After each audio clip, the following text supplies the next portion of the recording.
Olá, pessoal, 7 horas, a aula sobre lipedema. Hoje esse assunto super interessante, né? Várias dúvidas a respeito desse tema. E uma queixa super comum, pessoal, de quem vai no consultório da endocrinologista com lipedema é a frase: eu não consigo perder gordura nas pernas. Tá? Então, essa é uma queixa super comum. Ela consegue perder peso na parte de cima do corpo, mas nas pernas, no quadril e nas pernas, não. Por quê? A gente vai entender um pouquinho sobre isso, certo? Então, o lipedema, o que é importante a gente entender é que ela é uma condição crônica, não é algo agudo, mas é algo que vem se arrastando ao longo dos anos, e ela é muito mais complexa do que só depósito de gordura, tá? É uma doença que afeta mais de 90% mulheres. Pode afetar homens, mas é muito raro. Então, mais de 90% vão ser as mulheres. Vamos falar um pouquinho sobre as causas desse lipedema? Então, nós temos duas causas. Opa, deixa eu ver aqui. Aqui. Nós temos duas causas. Uma das causas é a genética. Então, é aquela paciente que tem a mãe com lipedema, que tem a irmã com lipedema, ou que tem uma tia com lipedema. Só ter a genética, doutora Janaína, é o suficiente para eu desenvolver o lipedema? Eu tenho que ter a genética, mas eu tenho que ter os gatilhos inflamatórios também. A gente vai falar um pouquinho sobre esses gatilhos inflamatórios mais para frente, certo? Mas é importante ter a genética. Eu tenho que ter uma história familiar de mulheres com lipedema. Outra causa é alterações hormonais. Então, fases da vida onde o estrogênio, por isso é mais em mulheres, porque essa doença está relacionada com o estradiol, eles aumentam. Então, na puberdade ou na gravidez. Quem aí ficou grávida e falou assim: meu Deus, mas as minhas pernas doem muito, as minhas pernas cresceram, começou a aparecer roxinho na perna grávida. Por quê? Porque o aumento do estradiol, ele faz com que aumente essa gordura e piore o lipedema, tá? Jana, mas você falou aí que é puberdade e gravidez são condições que aumentam o estrogênio, e daí eu entendo que possa dar lipedema. Mas a menopausa não é uma queda do estrogênio? É isso mesmo. Então, a gente não entende muito bem por que que na menopausa ocorre aumento desse, né, piora do lipedema, piora da inflamação do lipedema, talvez seja essa variação hormonal também esteja relacionada. Então, as duas principais causas é a genética e são fases da vida em que a mulher vai ter mais hormônio ou essa oscilação de hormônio, certo? Também lembrar que o fato de você ter a genética só, não necessariamente você vai desenvolver o lipedema em formas graves e a forma inflamatória do lipedema. Mas o que que é lipedema? Então, eu deixei um esqueminha bem básico para a gente conversar sobre os gatilhos inflamatórios. A gente vai dar uma olhada nisso mais para frente. Então, sono, dieta, exercício, é, hábitos de vida que podem piorar. Esses gatilhos inflamatórios vão fazer uma inflamação crônica no tecido adiposo. O que que é isso? Vamos tentar entender. Então, o lipedema também é uma doença vascular, na verdade. Eu tenho vasos mal formados nessa gordura, e esses vasos mal formados, eles vão liberar mais líquido e mais proteína nesse tecido adiposo, nessa gordurinha que nós temos. E isso inflama, tá? Isso faz com que tenha uma hipóxia, uma falta de oxigênio nas células adipostas, nos adipócitos, e isso faz com que ela cresça. Então, não se entende muito bem por que esse estímulo inflamatório vai fazer com que aquelas células de gordura, e elas crescem rápido. É diferente da gordura da obesidade, a gente vai ver algumas diferenças ali para frente, tá? Para a gente entender. E essa gordura, ela não cresce por estímulo calórico, ela cresce por gatilho inflamatório. Essa inflamação, ela é diferente daquela inflamação que a gente, quando machuca o joelho, ocorre um acidente, é uma inflamação crônica, tá? É uma inflamação que tem gatilhos diferentes. Então, eu não preciso ter um trauma, né? Eu vou ter alguns gatilhos inflamatórios, vai provocar essa inflamação no tecido adiposo, e aonde que acontece essa deposição? Principalmente nas extremidades. Então, eu vou ter coxa, bumbum, perna. Outro ponto super interessante é essa gordura, a gordura que é daquela forma das mulheres, né, principalmente mulher brasileira, que é aquele formato em pera. Essa gordura do lipedema não é uma gordura que aumenta o risco cardiovascular. Ela não aumenta a chance de você morrer porque você tem essa gordura na perna e na coxa. É diferente da gordura da obesidade, que deposita mais nos órgãos, que se deposita em forma de barriga, que a gente chama formato maçã. Essa gordura em forma de pera no bumbum e nas pernas é uma gordura, então, que não é maléfica para o coração, certo? Ah, doutora, mas ela não é maléfica para o coração, mas esteticamente ela é feia. Isso, mas são duas coisas diferentes. E isso é um dado super importante para aquela mulher não achar, pelo fato dela ter aumentado ali, ter o lipedema, ela vai ter maior chance de risco cardiovascular. Esse slide eu peguei de uma revista da ABESO, da Associação Brasileira de Obesidade, falando bastante agora sobre lipedema, é um assunto novo, nos últimos 5 anos vem se falando mais, e a gente vai falar bastante da diferença entre o lipedema e a obesidade, certo? O que que é o linfedema? Linfedema, eu falo para os pacientes, lembra que quando a gente aprendia lá na escola, aquele paciente com elefantíase, que tinha aquela perna muito grande, geralmente era desproporcional? Aquilo é linfedema, é alteração nos vasos linfáticos, certo? Lipedema é o que nós vamos ver, e eu vou enfatizar a diferença do lipedema com a obesidade. Então, o sexo, lipedema é o feminino. Na obesidade, nós sabemos que masculino, feminino, homens e mulheres podem ser acometidos. A localização, então, é extremidades, mais pernas, mas também pode acometer os braços, certo? Na obesidade é generalizada, aquele gordinho como um todo. O edema, ele pode estar presente sim, mas não é aquele edema que melhora colocando as pernas para cima.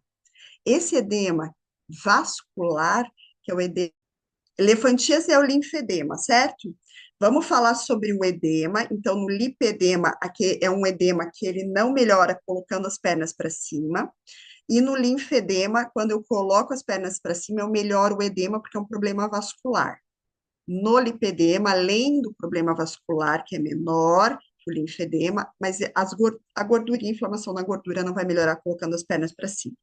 A dor é super importante no lipedema, gente. Eu tenho dor à palpação, dói. Já na obesidade, eu tenho uma gordurinha como um todo, mas não dói, certo? Equimose, o roxinho, o hematoma, ele é frequente e de fácil surgimento lá no lipedema. Então, é aquela perna, vamos imaginar, aquela perna maior, eu tenho dor e eu tenho roxinho. Na perna da obesidade, não. Na perna do linfedema também eu não tenho nem dor, nem equimose. Aqui diferencia o lipedema do linfedema e da obesidade, tá? Algumas outras características também. Infecção no lipedema é pouco comum, aquela perna com erisipela, infecção vermelha aumentada. E na obesidade também, mas no linfedema, aquela perna da elefantíase é bem comum. Vocês conseguiram diferenciar, então, limpedema do linfedema e da obesidade? Outra coisa bem interessante que eu gosto de falar aqui, gente, é assim: no lipedema, é aquela mulher que tira uma foto da cintura para cima. Se você olhar só a cintura para cima, ela parece uma mulher magra, e da cintura para baixo, parece uma mulher gordinha. Então, há uma desproporção entre a parte superior do corpo e a parte inferior. Por isso que quando a gente aplica estratégias da obesidade, aquela mulher geralmente ela tende a perder mais peso na parte de cima do corpo, porque aquela gordurinha do lipedema, ela não é a gordura que vai reduzir com déficit calórico, com dieta para obesidade, para perda de peso, certo? É a diferença aí. Não é aquela mulher que tem obesidade que quando faz, por exemplo, uma cirurgia bariátrica, quando ela faz estratégias para perda de peso, ela vai perder peso como um todo. Não. A paciente do lipedema, ela vai ficar da cintura para cima magrinha, mas as pernas, elas continuam grandes.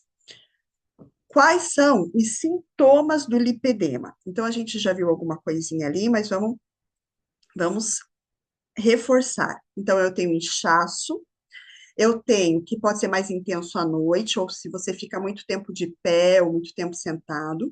Eu tenho dor, isso é super interessante porque é uma dor, pode ser uma dor profunda, uma sensação de peso, uma dor latejante e ela piora a pressão e o toque. Tem essa sensibilidade. É aquela mulher que fala assim, doutor, meu marido, eu não consigo aguentar que meu marido toque nas minhas pernas. E essa é uma queixa daí do marido. Doutora, ela não deixa nem eu tocar nas pernas dela. Então, há uma desproporção do que a paciente sente, do que a paciente apresenta para os outros. Então, se você pega o lipedema nos estágios iniciais, não parece inflamado, não parece que tem nada errado, mas ela já tem a sensibilidade, tocar dói, tá? E pode desenvolver hematomas com facilidade. A mudança na pele. Então, a pele ela começa a ficar com aspecto irregular. Ela pode ficar desde casca de laranja, como nódulos, pode aparecer covinhas. Geralmente é uma pele mais flácida, uma pele mais mole. Tá bom? Então, esses são os sintomas do lipedema aí que a gente consegue diferenciar também. Se você está em casa e acha que tem lipedema, veja se você tem esses sinais aqui. Tem um impacto emocional também do lipedema?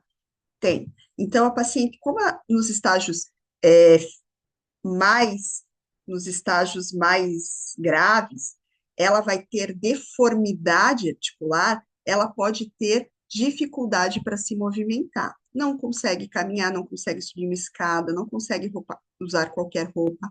A autoestima fica afetada, então ela tem problema com a sua aparência, ela tem constrangimento, vai comprar uma bota, a bota não fecha. Isso pode levar ao isolamento social e pode levar a uma ansiedade e depressão. Então, lembrar que doenças emocionais podem estar andando junto aí com o lipedema, certo? Cuidado, se você tem lipedema e está sentindo isso, é importante tratar o lipedema e também buscar ajuda para tratar essa parte emocional. Diagnóstico do lipedema. É, o cirurgião vascular, que é o médico que geralmente faz o diagnóstico, é clínico, ele já está acostumado a ver, e médicos também que veem muito lipedema, como endocrinologistas, por exemplo. A história, então a paciente ela tem que ter uma história, né, hereditária, genética. Então, eu tenho a mãe, a tia, a minha irmã com lipedema, eu tenho piora dessa inflamação nos períodos de maior estrogênio, da puberdade, da gestação ou da menopausa. No exame físico, o médico vai avaliar a pele, vai avaliar a dor, a sensibilidade, o inchaço. Você pode fazer ultrassom, não necessariamente você precisa fazer ultrassom, tá? Mas para você ficar tranquilo e para diferenciar, por exemplo, do linfedema, você pode fazer o ultrassom. Eles não recomendam fazer exames mais invasivos, como injetar contraste nos vasos linfáticos.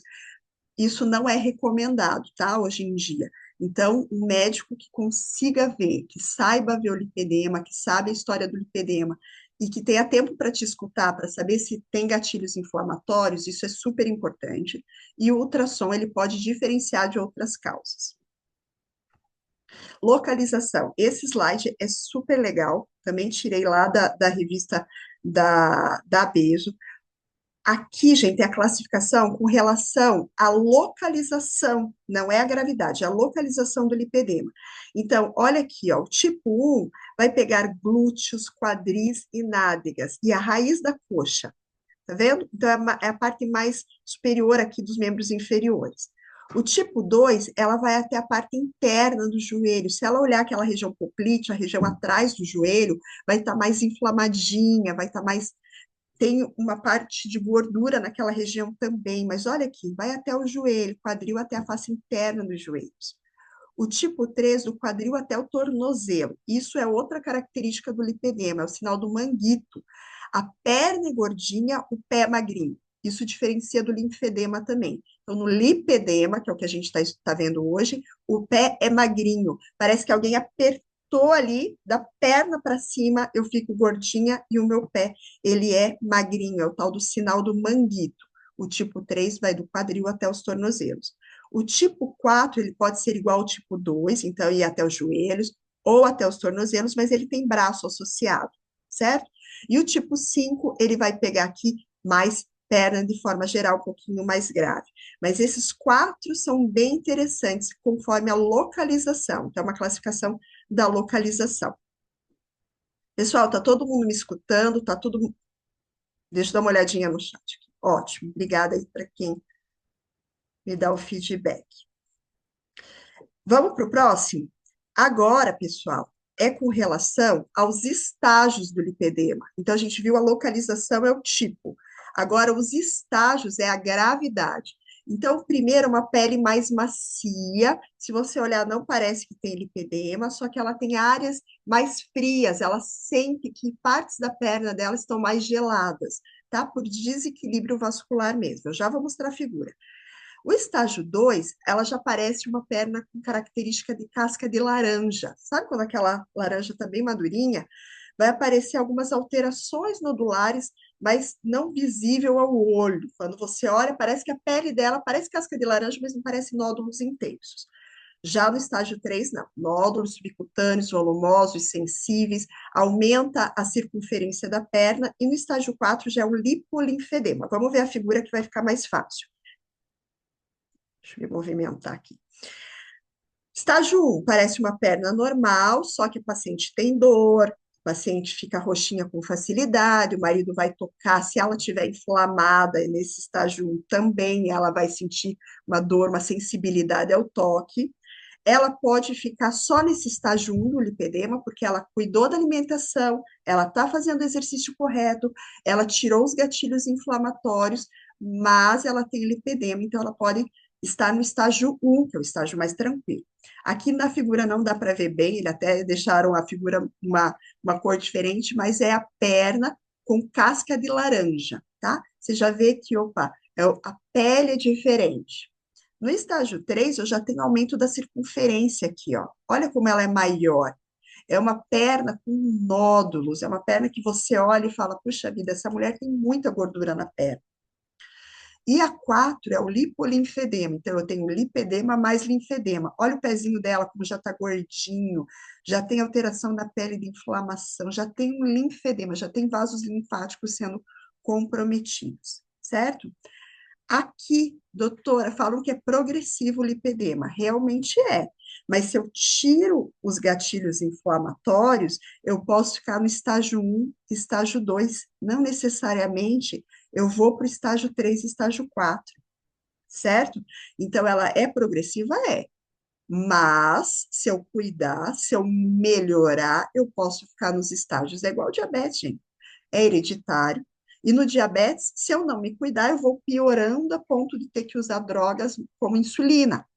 Se eu me cuidar, reduzir o peso, começar um exercício físico, eu posso ficar lá só na metformina.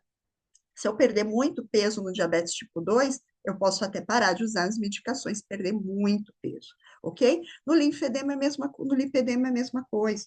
Vamos lá. Ficou claro para vocês a diferença dos estágios do linfedema? Vamos para os gatilhos inflamatórios. O estresse é um gatilho, porque ele libera cortisol. O cortisol, ele já é o hormônio do metabolismo que faz acúmulo de gordura.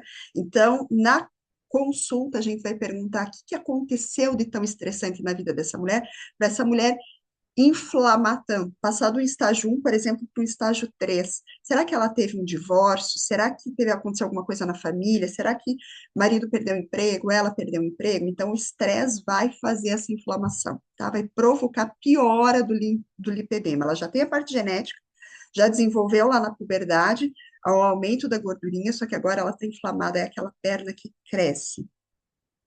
Lembrar que é uma inflamação crônica. O sono. Doutora, você vai falar do sono de novo? Eu vou, porque no sono eu tenho melhora dos hormônios que diminuem a inflamação, e quem não dorme direito vai ter piora daqueles hormônios pró-inflamatórios. O sono, ele recupera, repara tecido, ele vai liberar os hormônios anti-inflamatórios, eu tenho a redução do estresse. Isso é bem importante na consulta. Talvez aquela mulher coma bonitinho, ela está fazendo exercício, mas ela dorme bem? Não, ela não dorme, ela trabalha à noite. Ela dorme bem? Não, ela está com o filho pequeno toda hora acordando. Então, pode ser um gatilho para o lipedema, certo? Exercício físico é essencial. Então, eu tenho alguns exercícios que podem melhorar esse lipedema. É qualquer tipo de exercício? Não. Eu coloquei aqui os principais, a gente vai falar um pouquinho, algumas particularidades sobre o exercício. Então, caminhada, eu melhoro a circulação, eu estimulo a panturrilha, que é o coração da perna, é ele que vai levar aquele sangue dos pés lá para a parte central do corpo, vai melhorar a retenção de líquido. Tem a natação, que é ótimo, porque não dá pressão nas articulações, aumenta a flexibilidade, é uma atividade de baixo impacto. Então, a natação é excelente para quem tem lipedema. Bicicleta também, eu vou fortalecer os músculos da perna, tá? Ideal para pacientes com lipedema, e o Pilates vai melhorar ali os músculos, fortalecer músculos profundos. Doutor, e a corrida? Bem, dependendo do estágio do lipedema que você tá, se eu já tenho deformidade articular, a corrida não é um bom exercício para você. Ai, doutora, mas eu quero fazer bicicleta em grandes quantidades. Eu quero correr, quero fazer 10 quilômetros de bike.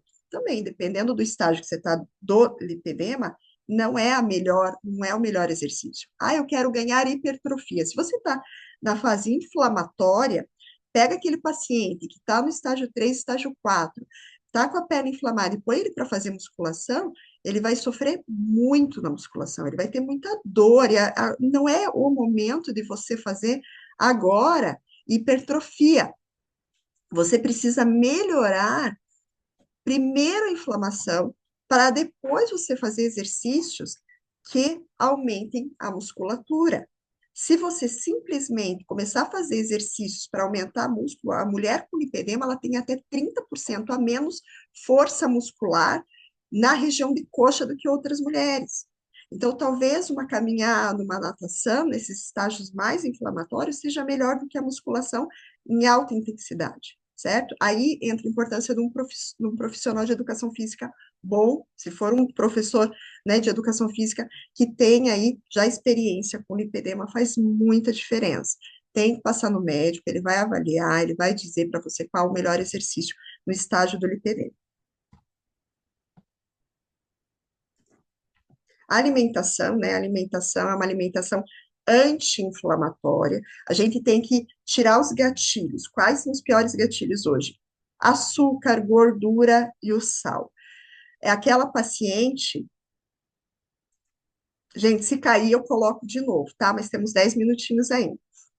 É aquela paciente que vai comer fast food e a perna no outro dia tá inchada, tá dolorida, tá parecendo roxinho. A dieta anti-inflamatória é uma dieta variada, é aquela que você não vai fazer dieta, é uma reeducação para o resto da sua vida. Então, aumenta frutas, legumes, peixes ricos em ômega 3. O carboidrato tem que ser aquele carboidrato que é baixo índice glicêmico, ou seja, carboidratos integrais, carboidratos bons. Não é o pãozinho, não é o trigo.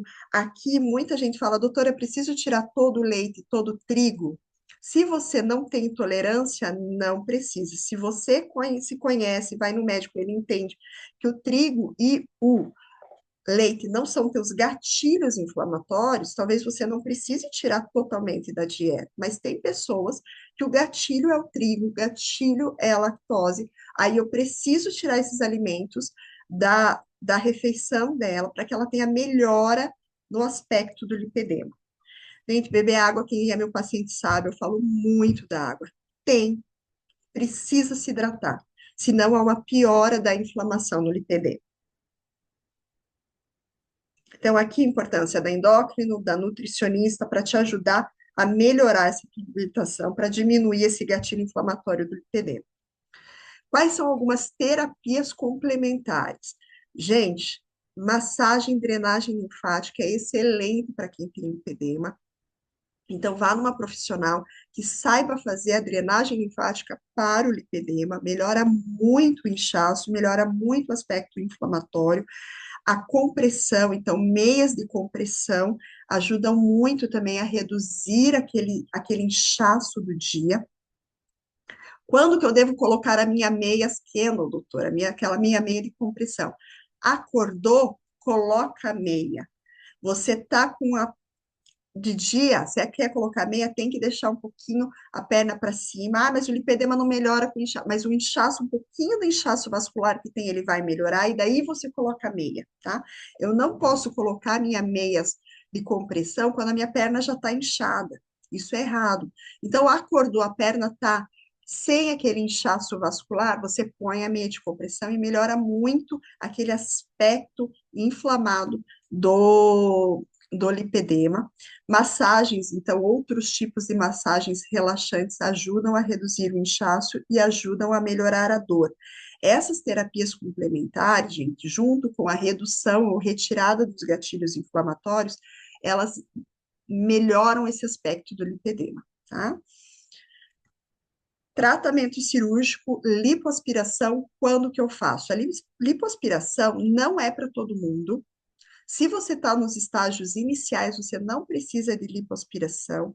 É uma lipoaspiração que tem que ser feita com médico experiente, porque ela é diferente da lipoaspiração que se faz para perder aquela gordurinha, quem quer a parte estética.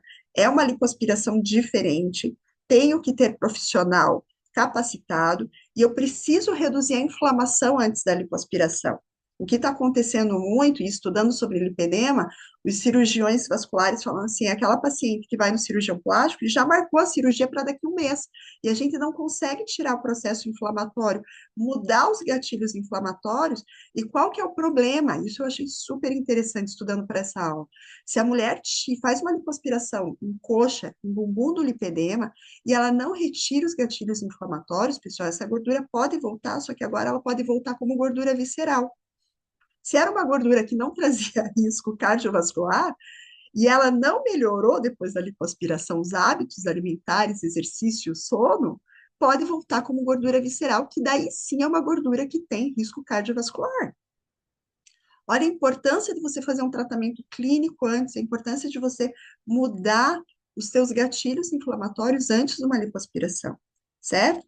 Então, a lipoaspiração ela é indicada para os estágios mais avançados, quando a mulher já fez a terapia conservadora, melhorou a inflamação, daí ela pode ir para a lipoaspiração, e principalmente para aquelas cirurgias que têm excesso de pele. Então, eu melhorei bem a minha inflamação, só que eu tenho excesso de pele. A cirurgia plástica também é super indicada nesses casos. Mas o que eu quero deixar de recado para vocês aqui é: lipoaspiração não é o procedimento ideal e inicial no caso do lipedema. A gente tem que melhorar muita coisa antes de ir para a lipoaspiração, certo? Pessoal, faltando 5 minutinhos para acabar a nossa aula, ela vai ficar gravada. Eu quero agradecer a todo mundo que esteve ao vivo com a gente. Talvez aí o comecinho da aula deu um probleminha, mas eu vou tentar colocar a parte do começo também para quem não conseguiu assistir online. Espero que vocês tenham entendido a complexidade do lipedema. A gente falou hoje sobre o que é o lipedema, quais as causas do lipedema, os gatilhos inflamatórios, como eu posso diferenciar a gordura do lipedema da gordura da obesidade e do linfedema e quais os tratamentos hoje disponíveis. Um beijo para vocês e muito obrigada aí.